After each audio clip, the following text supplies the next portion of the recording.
Filosofi fashion Jin BTS yang unik mencerminkan kepribadiannya yang relatif dan kepercayaan diri puncaknya. Dalam wawancara baru-baru ini dengan JQ, Jin BTS mengungkapkan bagaimana dia memandang fashion dalam kehidupan pribadinya dan penjelasannya lebih kacau dari yang diharapkan. Selama wawancara, Jin menunjukkan 10 item penting yang dia gunakan sehari-hari dan salah satunya adalah celana panjang dari Thom Browne. Saat menjelaskan kenapa dia lebih memilih pakaian itu, Jin menjelaskan bahwa dia menyukai merek tersebut karena alasan sederhana. Filosofi fashionku adalah kalau kamu menghabiskan uang untuk pakaian, pastikan ada logo merek besar di atasnya. Karena dengan begitu jelas bahwa kamu menghabiskan uang, kata Jin. Dia menambahkan bahwa satu hal yang menginspirasi selera fashionnya adalah perasaan nyaman. Jin tidak terlalu memikirkan apa yang dia kenakan dan alasan dia menjelaskan adalah karena fitur terpenting dari mode, wajah tampanku sudah lengkap. Jadi, pakaian hanyalah perlengkapan baginya dan dia biasanya mengenakan apapun yang dilihatnya terlebih dahulu saat bersiap-siap. Celana Thom Browne yang dia bawa adalah yang paling terlihat di depan matanya, jadi dia memakainya sampai melubanginya. Tidak ada orang lain yang bisa melakukan hal ini tanpa filter, relatable, tapi begitu luar biasa di depan kamera seperti yang bisa dilakukan Jin. Itu kepercayaan diri worldwide handsome pada puncaknya. Jin juga mengakui para anggota tidak sering mengirimi pesan atau telepon dan alasan mereka membuktikan kedekatan mereka. BTS punya persahabatan yang luar biasa, mereka terus saling menyemangati, menunjukkan rasa hormat dan penghargaan mereka satu sama lain. Seperti kebanyakan grup teman, BTS punya obrolan grup pribadi di mana para anggota dapat berbicara satu sama lain, dan di masa lalu, para anggota telah mengidentifikasi Jin dan Jimin sebagai anggota yang paling cepat menanggapi obrolan. Sementara J-Hope dan V mungkin adalah beberapa member yang lebih lambat merespon. Dalam wawancara baru-baru ini dengan JQ, di mana Jin memamerkan 10 item esensialnya, sang idola mengakui bahwa BTS sebenarnya tidak sering mengirim pesan satu sama lain. Kami tidak benar-benar mengirim pesan atau menelepon satu sama lain, kata Jin. Sebagai gantinya, Jin menggunakan ponselnya yang seperti udara, seperti oksigen bagi dia, untuk aplikasi seperti YouTube atau Webtoon. Aplikasi favoritku adalah YouTube, seperti kebanyakan orang saat ini, dan di pasar Korea, Webtoon sudah banyak berkembang, kata Jin. Dia juga sering menggunakan ponselnya untuk meneliti berbagai hal di internet, seperti ketika dia punya pertanyaan tentang salah satu dari banyak game yang dia mainkan. Jin mengatakan, kemudian di tempat kedua bagiku adalah internet, karena aku banyak bermain, ada banyak hal yang harus aku cari, kata Jin. Dan sementara Jin mengakui bahwa para anggota tidak sering berbicara satu sama lain, dia dengan cepat menjelaskan bahwa mereka tidak terlalu saling mengirim pesan ketika mereka menghabiskan begitu banyak waktu bersama. Jin mengatakan, dari 365 hari dalam setahun, anggota BTS dan aku bertemu satu sama lain mungkin 360 hari karena banyak hal yang kita lakukan, kata Jin. Jin berbagi bahwa para anggota bahkan menghabiskan waktu luang mereka bersama dengan menjelaskan bahwa dia telah membawa J-Hope bersamanya untuk bermain tenis. Aku makan malam dengan J-Hope dan aku punya rencana untuk bermain tenis sesudahnya. Aku berkata kepada J-Hope, karena kamu tahu cara bermain tenis, apakah kamu ingin ikut denganku untuk bermain dengan teman-temanku? Jadi aku membuatnya ikut denganku, kata Jin. Dan banyak anggota yang dulu bermain bersama. Sekitar 1 atau setengah tahun yang lalu, 3 atau 4 dari kami akan bermain bersama. Kami akan bermain game selama jadwal kerja kami. Kami akan bermain game saat kami keluar. Kami akan bermain game di rumah. Ada saat seperti itu, kata Jin. Bahkan casing ponsel Jin terbuat dari barang-barang BTS menunjukkan betapa para anggota saling peduli.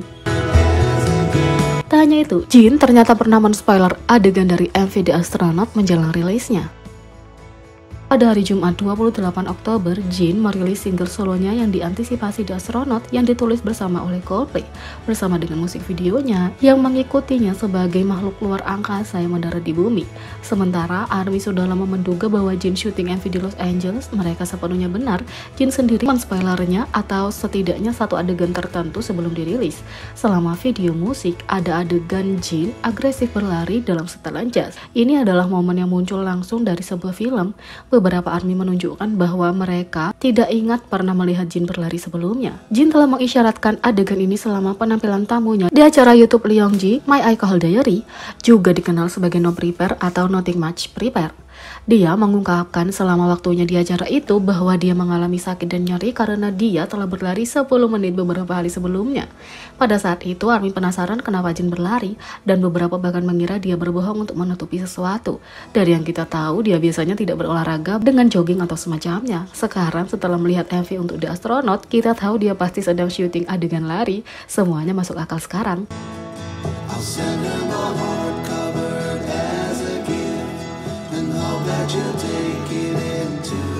Yang kedua, seorang penulis di TikTok menganalisis Mono, RM, dan penjelasannya tentang satu detail khusus membuat ARMY terguncang. Park Jin-woo adalah seorang penulis Korea Kanada dinobatkan sebagai salah satu penulis top up and coming oleh The ASEAN Canada Writers Workshop pada tahun 2020.